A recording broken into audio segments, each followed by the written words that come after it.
So almost ये है आपके पास पार्ट 2, और यदि आपने पार्ट 1 नहीं देखा हुआ है तो ज़रूर देख लीजिए आप, क्योंकि एसिड बेस्ड सॉल्ट का पार्ट 1 जिसमें हमने 11 HOTS किए हुए थे, और ये है हमारे पास ऑलमोस्ट जहाँ पर हम स्टार्ट करेंगे HOTS नंबर 12 से एंड टिल HOTS नंबर 23। खैर देखते हैं जरा हमारे पास ऑलमोस्ट। सो अब हमारे पास आता है ऑलमोस्ट क्वेश्चन नंबर 12। तो देखिएगा जरा क्वेश्चन नंबर 12 काफ़ी अच्छा क्वेश्चन है, आप स्क्रीन पे देखिएगा जरा 1 by 1 आ गया होगा हमारे पास। Explain why the pH of person's mouth becomes lower after every meal, कि आफ्टर एवरी मील हमारे पास जो उसका pH वैल्यू है वो आपका 7 से बिलो क्यों हो जाता है। बात समझ में आ रही? तो 7 से बिलो इसलिए हो जाता है हमारे पास क्योंकि जो बैक्टीरिया होता है हमारे पास, क्या bacteria present in mouth degrades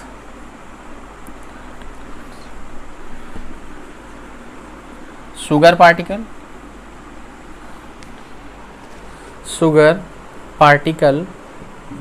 slash food, कि मतलब जो आपके पास फूड पार्टिकल्स होते हैं और जो शुगर पार्टिकल्स होते हैं, तो ये क्या करता है उसको डिग्रेड कर देता है। हमने पढ़ा हुआ था है ना कि उसका डिग्रेडेशन होता है, और यही हमने पढ़ा हुआ था आपके पास एग्जैक्टली पूरा डिटेल में कि कैसे हमारे पास जो pH है वो आपके पास कम हो जाती है, तो फिर हम टूथपेस्ट करते हैं। टूथपेस्ट हमको क्या करता है, जिससे कि हमारे पास जो दांत हैं, जो टीथ है, वो डिग्रेड होने से बच जाते हैं। तो ये पूरा हमने डिटेल में आपके पास पढ़ा हुआ था वीडियो लेक्चर्स में।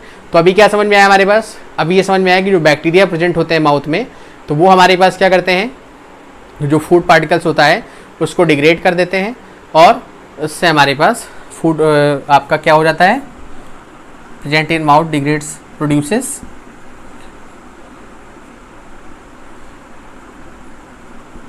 एसिड, कि मतलब वहाँ से आपके पास प्रोड्यूस होता है एसिड, और वही एसिड हमारे पास रिस्पॉन्सिबल होता है किसके लिए, जो हमारे पास फर्दर प्रॉब्लम्स क्रिएट होती है। क्लियर है? बात समझ में आ रही? नेक्स्ट आते हैं आपके पास, what damage could be caused while pH is low. तो ऑब्वियस सी बात है, जब pH हमारे पास लो होगी तो हमने पढ़ा हुआ है कि pH की वैल्यू 5.5, यही हमारे पास एक रेंज है। यदि इससे लो हो गई हमारे पास तो फिर कोरोजन स्टार्ट हो जाता है हमारे पास, किसका, कैल्शियम फॉस्फेट का, Ca3PO4 to the whole twice. ये हमारे पास होता है टूथ एनिमल, जिससे कि हमारे पास जो आपके टूथ हैं वो आपके बने होते हैं, जिसको बोलते हैं हम हार्डेस्ट सब्सटेंस। तो ये जो हार्डेस्ट सब्सटेंस होता है ये हमारे पास कोरोड होना स्टार्ट हो जाता है जब pH वैल्यू आपकी 5.5 से बिलो हो जाती है। बात समझ में आ रही? हालांकि एक चीज़ और याद रखिएगा कि ये जो होता है आपके पास, ये वाटर में क्या होता है, इनसॉल्युबल होता है, मतलब वाटर के साथ इसमें कोई प्रॉब्लम नहीं होती, लेकिन ये आपका रिएक्शन कर जाता है किसके साथ, एसिड के साथ। बात समझ में आ रही? तीसरा क्वेश्चन बोला गया है, how could the person change his eating habits to lesser chances of suffering from tooth decay. Obvious सी बात है, अब मीठा खाना तो आदमी नहीं छोड़ सकता, भले उसको कोई भी प्रॉब्लम हो जाए। बात समझ में आ रही है? रसगुल्ला तो सब खाएंगे। खैर, तो प्रॉब्लम हमारे पास ये है, प्रॉब्लम ये है कि क्या हम करें जिससे कि हमारे पास जो ये खाते भी रहें और ये भी हो जाए। तो ऑब्वियस सी बात है, सीधा सा लॉजिक, जितनी बार भी आप खाओ अपना माउथ या तो आप वाटर से रिंस कर लो, और यदि बेटर है तो टूथपेस्ट कर लो। टूथपेस्ट से अच्छा तो ऑप्शन तो कोई है ही नहीं। क्यों? क्योंकि टूथपेस्ट कैसा होता है, बेसिक होता है। क्या better to rinse off mouth with water and if possible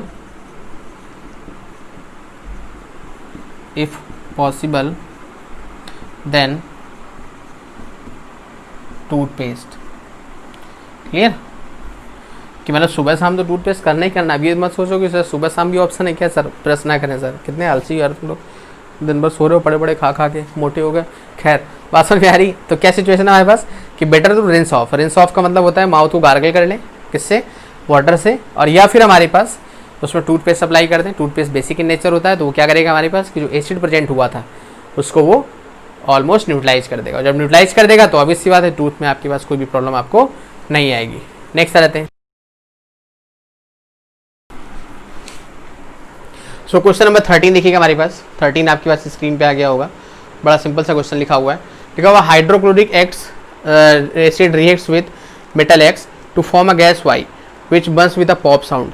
अब जब कभी भी आपके पास पॉप साउंड की बात आती है तो हमने पढ़ा हुआ है हाइड्रोजन गैस पॉप साउंड, है ना, पढ़ाया था आपको वीडियो जब हमने लेक्चर पढ़ाए थे।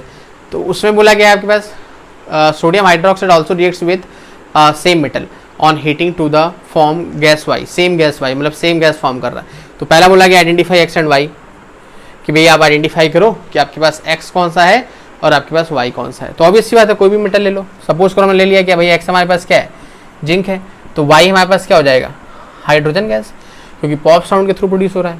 क्लियर है ना। दूसरा हमारे पास बोला गया right the equation of reaction of metal x with HCl and NaOH। तो HCl के साथ जब रिएक्शन कराएंगे हम Zn की, तो बड़ा सिंपल सा लॉजिक है, क्या मिल जाएगा, ZnCl2 प्लस हाइड्रोजन गैस। और जब हम कराएंगे आपके पास NaOH के साथ, तो यहाँ से क्या मिल जाएगा, Na2ZnO2, sodium zincate. Famous reaction है, बहुत बार पढ़ चुके हैं। क्लियर। तो यहाँ से मिल जाएगी हमको हाइड्रोजन गैस। और दोनों ही गैस केसेज में आपके पास ये कैसा होगा, पॉप साउंड के थ्रू प्रोड्यूस होगा। लॉजिक समझ में आ रहा है हमारे पास। क्लियर है। तो ये था हमारे पास क्वेश्चन जहाँ पर हमने 2 रिएक्शंस प्रोड्यूस आउट करा दी। नेक्स्ट आते हैं आपके पास। सो नेक्स्ट क्वेश्चन देखिएगा हमारे पास, ये आपके पास 14 नंबर क्वेश्चन, सिंपल सा स्क्रीन में देखिएगा। P and Q are aqua solutions of NaCl and NaOH। तो अब देखिए जरा, P जो है वो NaCl एक्वस है, हमने पढ़ा हुआ था, इसी को हम बोलते हैं ब्राइन सॉल्यूशन। और जो Q है वो आपके पास NaOH, sodium hydroxide aqueous. Clear, बात समझ में आ रही। उसके बाद देखिए जरा, which of these will burn, which of these will turn. अब उसके बाद पहला नंबर लिखा हुआ है ब्लू लिटमस रेड और दूसरा रेड लिटमस ब्लू, कि कौन सा ब्लू को कन्वर्ट कर देगा किसमें, रेड में, कौन सा कन्वर्ट कर देगा रेड को ब्लू में। तो ब्लू को रेड में वही कन्वर्ट करेगा जो एसिडिक होगा। तो अब देख लेते हैं इसमें कौन सा एसिडिक है। तो ये तो न्यूट्रल है, ये सॉल्यूशन न्यूट्रल क्यों है, क्योंकि आप देख लो ये NaCl, तो हमने पढ़ा हुआ था कि NaCl क्या सॉल्ट है, इसमें आपके पास जो केटायन है वो किसका, बेस का है। बेस कौन सा है इसमें, NaOH। और एसिड कौन सा है हमारे पास, HCl। तो इसी का आपके पास NaCl कंबाइन हुआ है, तो ये स्ट्रॉन्ग बेस स्ट्रॉन्ग एसिड, तो ऑब्वियस सी बात है सॉल्ट कैसा हो जाएगा, न्यूट्रल। अब यहाँ देख लो जरा आप, तो यहाँ सिंपल सा लॉजिक कि ये किसका हो गया हमारे पास, ये तो पूरा आपका स्ट्रॉन्ग बेस ही दिया गया है। तो ये जो सॉल्यूशन ये कैसा है हमारे पास, बेसिक है। तो डैट मीन्स आपके पास जो पहला बोला गया है कि जो ब्लू लिटमस है उसको रेड में कौन कन्वर्ट कर देगा, तो ना तो भाई ये एसिडिक है ना तो ये एसिडिक है। तो ऑब्वियस सी बात है पहले वाले का आंसर हो जाएगा हमारे पास नो वन, कि ना तो हमारे पास पी कर पाएगा उसको ब्लू से रेड में और ना ही हमारे पास क्यू कर पाएगा। दूसरा बोला गया हमारे पास रेड से ब्लू में, तो ऑब्वियस सी बात है रेड से ब्लू का मतलब ये बेसिक कर पाएगा, तो क्या हो जाएगा इसका आंसर क्यू। तो कितने छोटे छोटे क्वेश्चन है ना हमारे पास। तो ये सारे बोर्ड टाइप क्वेश्चन हैं हमारे पास जो बहुत बार पूछे गए हमारे पास, या फिर ऐसे ही बहुत सारे पूछे जाते हैं। ठीक है, नेक्स्ट आते हैं आपके पास क्वेश्चन नंबर 15 पे।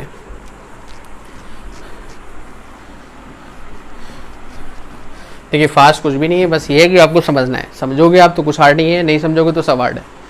15 नंबर देखिएगा, 2 metal salts A is blue in color when salt A is heated strongly over a burner, then a substance B is eliminated and white powder C is left behind।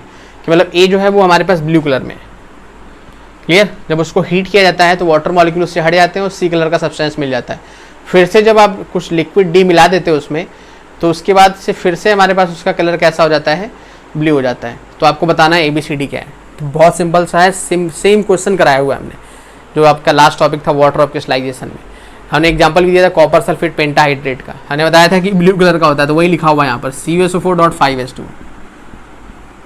क्या हो गया हमारे पास, copper sulphate pentahydrate. Clear, कैसा हो गया हमारे पास, ये हो गया हमारे पास ब्लू इन कलर का। तो ये तो हमारे पास हो गया ये, ठीक। अब उसके बाद बी क्या बोला गया है कि जब उसको हीट किया, क्लियर, अब हीट करने के बाद हमारे पास क्या होगा, वाटर मॉलिक्यूल चले गए।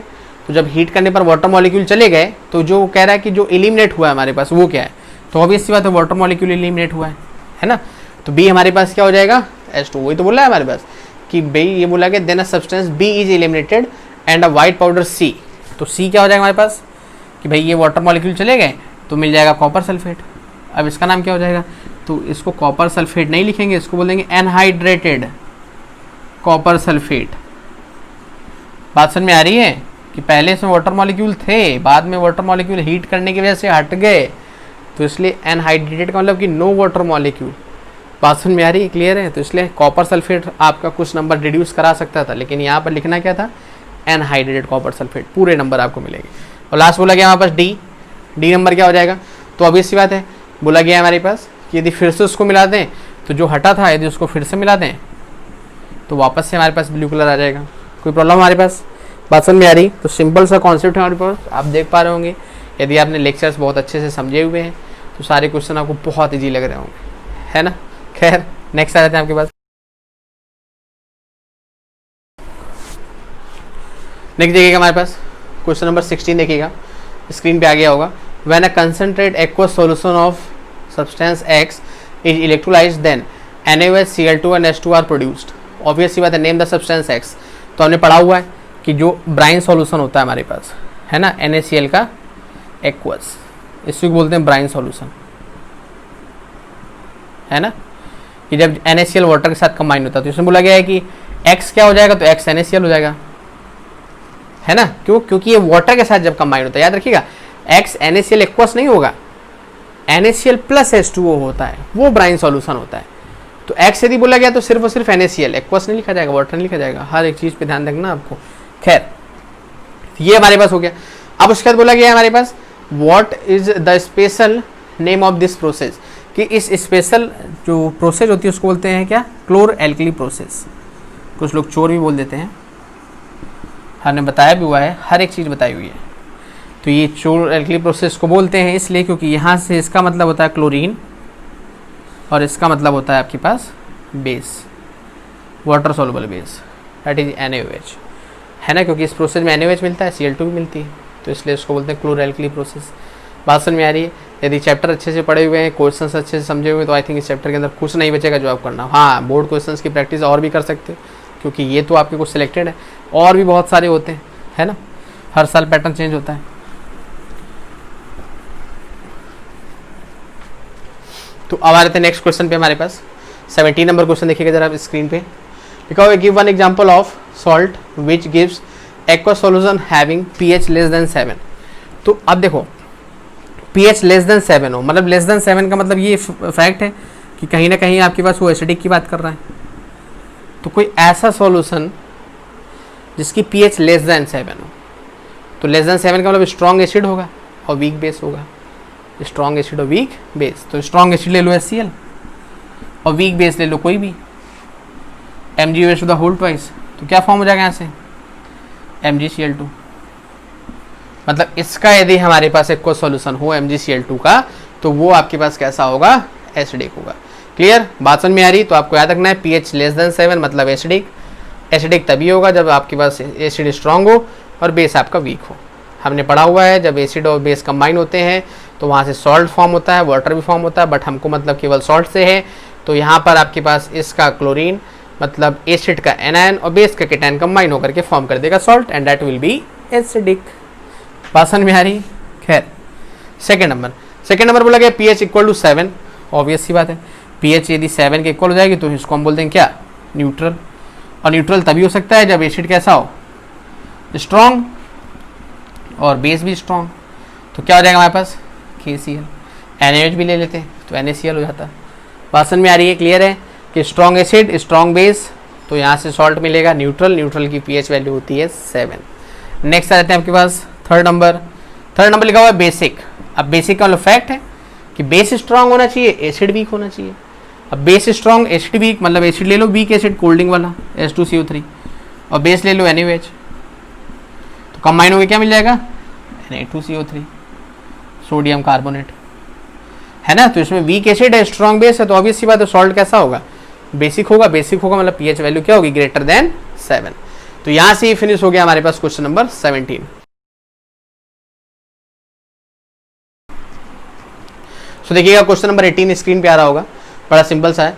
अ white powdery substance having strong smell of chlorine is used for disinfecting और drinking water supply at water works. Water works का मतलब समझ रहे हैं, जहाँ पर आपके पास वाटर स्टोर होता है, जैसे घर के अगल बगल आपने देखा होगा गवर्नमेंट की तरफ से पानी की टंकी लगाई जाती है, तो उसको बोलते हैं वाटर वर्क, है ना, कि जहाँ पर बहुत सारा वाटर स्टोर रहता है।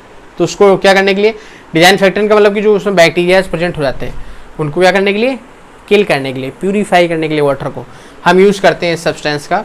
Identify the substance, give the chemical name and right the chemical reaction for its prepare.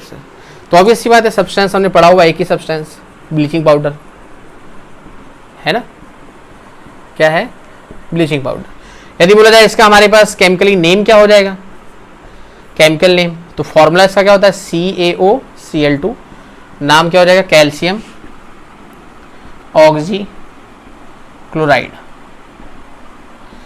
Clear. और तीसरा बोला गया इसका प्रिपरेशन मेथड, तो पढ़ा हुआ हमने आपके पास कि जब लाइम वाटर की रिएक्शन करा दें किसके साथ, क्लोरीन के साथ, तो क्या मिल जाएगा वहां पर, CaOCl2 प्लस वाटर। क्लियर है। आप देखो बैलेंस है, 2 ऑक्सीजन, क्लियर है, बैलेंस है।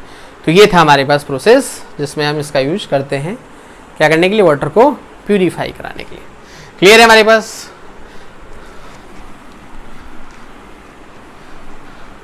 बोलोगे सर आप तो सर क्वेश्चन देखते ही सर क्वेश्चन को कर देते हो, तो हम कहाँ कर देते हैं, आप भी कर लोगे। फर्क सिर्फ इतना है हमारे पास, यदि आपने बहुत डीपली अच्छे से चीज़ों को पढ़ा हो, यदि आपने पढ़ा होगा तुरंत सट आंसर आएंगे हमारे पास, और नहीं पढ़ा होगा तो बैठे रहोगे बस। बात समझ में आ रही है। इसमें भी वही करना है। पिछले वाले उसमें वीडियो में हमने बोला था 11 क्वेश्चन में जितने भी सही हो आपके पास, है ना, ट्रूली, तो आपको 11 आउट ऑफ 11 या फिर 10 आउट ऑफ 11 लिखना था। क्लियर। अब 12 आउट ऑफ 11 मत लिख देना, खैर मजाक नहीं चल रहा है यहाँ पर। अब इसमें सेम कंडीशन 12 क्वेश्चन है, तो इसमें भी आप लिख सकते हो कि 12 आउट ऑफ 12, है ना, 11 आउट ऑफ 12, तो इसमें भी आप वही चीज़ लिख करके कमेंट करेंगे, इससे पता चलेगा कि ऑलमोस्ट आपने क्या किया। नेक्स्ट आते हैं आपके पास क्वेश्चन नंबर 19 पे लिखा हुआ salt x when dissolve in distil water gives a clear solution which turns red litmus blue, कि मतलब रेड लिटमस को कन्वर्ट कर रहा है किसमें, ब्लू में। तो ऑब्वियस सी बात है, जब रेड लिटमस आपके पास ब्लू में कन्वर्ट हो गया तो इसका मतलब फैक्ट है कि वो जो सॉल्यूशन है वो कहीं ना कहीं आपके पास कैसा है, सॉल्यूशन आपका बेसिक है, तभी तो ब्लू में कन्वर्ट हो रहा है, क्योंकि हमने पढ़ा हुआ ना रेड से ब्लू मतलब सॉल्यूशन बेसिक। लॉजिक समझ में आ रहा है। तो दैट इज द रीजन कि यहाँ से पता चल गया सॉल्यूशन बेसिक है। उसके बाद एक्सप्लेन द फिनोमेना, कि भाई इस फिनोमेना को आप एक्सप्लेन करिए। तो इसका एक छोटा सा एग्जांपल लेना चाहें कि यदि सॉल्यूशन बेसिक है तो स्ट्रॉन्ग बेस होना चाहिए, हमने ले लिया NaOH, और वीक एसिड होना चाहिए। सपोज करो हमने ले लिया वीक एसिड H2CO3, तो अब इनके कॉम्बिनेशन से जो मिला हमको वो मिला Na2CO3। क्लियर। तो यदि हम इसको कंबाइन करा रहे हैं वाटर के सॉल्यूशन में, है ना, तो होगा क्या कि जो हाइड्रोक्साइड आयंस होंगे वो आपके मोर होंगे, ज़्यादा होंगे, और वो ज़्यादा होंगे तभी आपके पास ये ब्लू कलर में कन्वर्ट हुआ, नहीं तो वो कभी कन्वर्ट नहीं होता। उसका बेसिक नेचर इसी वजह से तो आया ना कि भाई H+ कम पड़ गए और OH ज़्यादा हो गए। क्यों OH ज़्यादा क्यों हो गया, क्योंकि आपके पास स्ट्रॉन्ग बेस है, स्ट्रॉन्ग बेस है और एसिड आपका वीक है, तो H+ कम हो गए, OH- ज़्यादा हो गए। जब OH- ज़्यादा हो गए तो आपके पास फैक्ट है कि जो सॉल्यूशन है वो बेसिक हो गया। जब सॉल्यूशन बेसिक हो गया तो मतलब फैक्ट है कि वो उसको कन्वर्ट कर देगा किससे, रेड से ब्लू में। बात समझ में आ रही है हमारे पास, क्लियर है ना। तो यही रीजन था कि वीक एसिड और वीक बेस का सॉल्ट न्यूट्रल होता है। क्यों, क्योंकि उसमें भी H+ कम, उसमें भी OH- कम, तो कंबाइन होकर के आपको न्यूट्रल प्रोवाइड करा देंगे। यदि स्ट्रॉन्ग बेस होगा, स्ट्रॉन्ग एसिड होगा, तो भी सॉल्ट न्यूट्रल होगा, क्योंकि उसमें भी H+ ज़्यादा, इसमें भी OH- ज़्यादा। यदि स्ट्रॉन्ग बेस होगा, वीक एसिड होगा, तो सॉल्ट कैसा हो जाएगा, बेसिक, क्योंकि OH ज़्यादा होंगे। यदि स्ट्रॉन्ग एसिड वीक बेस होगा तो सॉल्ट कैसा हो जाएगा, एसिडिक, क्योंकि H+ ज़्यादा है। बात समझ में आ रही। So that was the condition जो हमें इस फिनोमेना में एक्सप्लेन करनी थी। नेक्स्ट आता है 20 नंबर क्वेश्चन।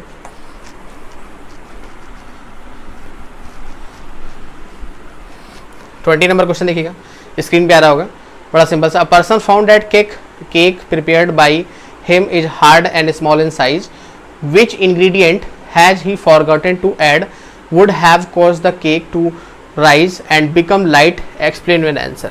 कि भी उसने केक बनाया, अब केक छोटा सा बन गया, लग ही नहीं रहा है किसी को केक है, लग रहा है रोटी बना दी, हालांकि वो समझा रहा है कि केक है। क्यों नहीं लग रहा, उसके पीछे रीजन, पहली बात तो साइज छोटा, और दूसरी बात केक आपके पास फूला भी नहीं। रिंस का मतलब क्या होता, फूलना, उठना, उठा भी नहीं है हमारे पास। तो अब हमारे पास प्रॉब्लम खड़ी हो गई कि उसको कौन केक कहेगा। तो बोला गया कि भाई तुमने क्या मिस कर दिया। तो हमने आपको पढ़ाया हुआ बहुत अच्छा से क्वेश्चन बताया था इसी के बिहाफ पे, क्या बेकिंग सोडा और बेकिंग पाउडर पे डिफरेंस क्या होता है। लेक्चर का हर एक टॉपिक इन क्वेश्चंस के अंदर है, हर एक टॉपिक आप समझ रहे होंगे यदि आपने डीपली पढ़े होंगे तो, और नहीं पढ़े होंगे तो फिर सीधी सी बात है, प्रॉब्लम ही प्रॉब्लम है। ये आपके ऊपर है, हमारा काम है कराना, आपका काम है उसको यूटिलाइज करना। लॉजिक समझ में आ रहा है, हम कराते रहेंगे, आप यूटिलाइज करो या ना करो, इट्स योर चॉइस, कोई बर्डन आपके ऊपर नहीं है। तो रीज़न यही है कि हमने बोला हुआ था कि जो केक होते हैं उसमें बेकिंग पाउडर डालते हैं ताकि उसमें स्पंजीनेस आए, फ्लफ़ी हो जाए हमारे पास। और वो क्यों होते हैं, क्योंकि वहाँ से CO2 गैस निकलती है, और CO2 गैस ही हमारे पास उसी में ट्रैप हो जाती है, जो उसको स्पंजी बना देती है और फ्लफी बना देती है ना। बात समझ में आ रही? तो डैट मीन्स वो क्या मिस कर गया हमारे पास, वो मिस कर गया बेकिंग पाउडर। और हमने पढ़ा हुआ था बेकिंग पाउडर क्या होता है। बेकिंग पाउडर का मतलब होता है कि NaSCO3 तो इसमें रहता ही रहता है, प्लस लैक्टिक एसिड होता है। क्लियर? लेक्चर में आपको क्लियरली बताया था कि यदि बेकिंग सोडा है तो आपके पास सिर्फ और सिर्फ NaSCO3, लेकिन यदि बेकिंग पाउडर है तो उसमें लैक्टिक एसिड कंबाइन है। क्लियर है? तो ये था हमारे पास क्वेश्चन नंबर 20। अब उसके बाद आते हैं क्वेश्चन नंबर 21 पे। ओके 21 देखिएगा जरा, स्क्रीन पे आ गया होगा। When chlorine and sodium hydroxide being produced during electrolysis of brine are allowed to mix a new chemical for substances formed. Name the chemical and write its uses. कि मतलब आपके पास कौन सा केमिकल फॉर्म हुआ और उसका यूज किया है। तो भाई देखो जरा, जो NaOH मिला और जब वो Cl2 के साथ कंबाइन हो जाता है तो यहाँ से मिलता है एक combined product NaClO plus HCl, जिसको बोलते हैं sodium hypochloride. Sodium hypochloride. Clear? बात समझ में आ रही? अब बात करिए कि इसका यूज क्या है। तो यहां पर इसका यूज है हाउस होल्ड ब्लीचेज। क्लियर? जो हाउस होल्ड होते हैं हमारे पास, जो आपके पास कपड़े वपड़े हो गए, तो उनकी ब्लीचिंग के लिए हमारे पास यूज किया जाता है किसको, सोडियम हाइपोक्लोराइड को। बात समझ में आ रही? जैसे हमारे पास आता नहीं कि भाई जैसे इजी वॉश आ गया, इजी वॉश क्या करता है, उसमें कुछ ना कुछ क्वांटिटीज की रहती है ना। तो ब्लीचिंग करने के लिए, ब्लीचिंग से क्या होता है, ब्लीचिंग से होता है कि जो कपड़े हैं आपके पास वूलन क्लॉथ होते हैं, उसमें मोस्टली ब्लीचिंग करी जाती है, ताकि हमारे पास उनका जो फ्लफीनेस है, स्पंजीनेस, वो प्रॉपर बना रहे, जो पता चले धो दिए कपड़े से ऐसे ही हाथ पैर मार करके। खैर नेक्स्ट आ जाते हैं 22 नंबर पे।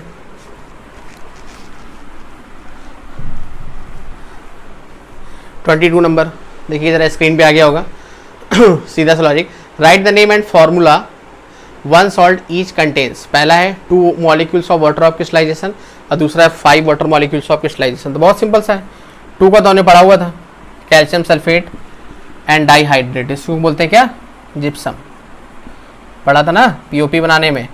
और दूसरा 5 वाटर मॉलिक्यूल अभी अभी पढ़ के गए, कॉपर सल्फेट पेंटाहाइड्रेट, है ना।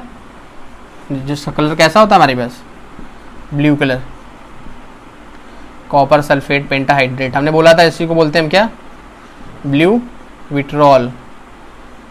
बहुत सारे क्वेश्चन फ्रेम होते हैं आपके पास, इसलिए हम सारी चीज़ें बताते जाते हैं। आपको लगता है कि हम ऐसे ही बक रहे हैं, बक नहीं रहे, ऐसा हर चीज़ का मतलब है, समझो चीज़ों को। आज यदि कुछ चीज़ें एक्स्ट्रा पढ़ भी लोगे ना तो कल के लिए बेनिफिट करेंगे। हमारा क्या है, हम तो पढ़ा देंगे आपको, फिर आगे कोई दूसरी क्लास आएगी हम उसको पढ़ाएंगे, बट एक बार जो हम आपको पढ़ा देंगे हो सकता है कि आगे वो यूज हो, तब आप हमको याद करो। खैर बोले सर याद तो हम रोज़ करते हैं, नहीं तो रोज़ मत करो, बट इतना तो कर ही लो जो हम आपसे बोलते हैं। खैर अगला क्वेश्चन और लास्ट क्वेश्चन हमारे पास इस लेक्चर का, देखिएगा जरा हमारे पास लिखा हुआ, how many water molecules of crystallisation per formula unit are present in. पहला बोला गया कॉपर सल्फेट क्रिस्टल्स, तो हमने पढ़ा हुआ है कॉपर सल्फेट पेंटाहाइड्रेट 5 होते हैं। दूसरा हमारे पास लिखा हुआ है सिंपल सा वॉशिंग सोडा, तो हमने पढ़ा हुआ था वॉशिंग सोडा का फॉर्मूला क्या होता है, अभी अभी, हालांकि ये पूरे लेक्चर में नहीं आया।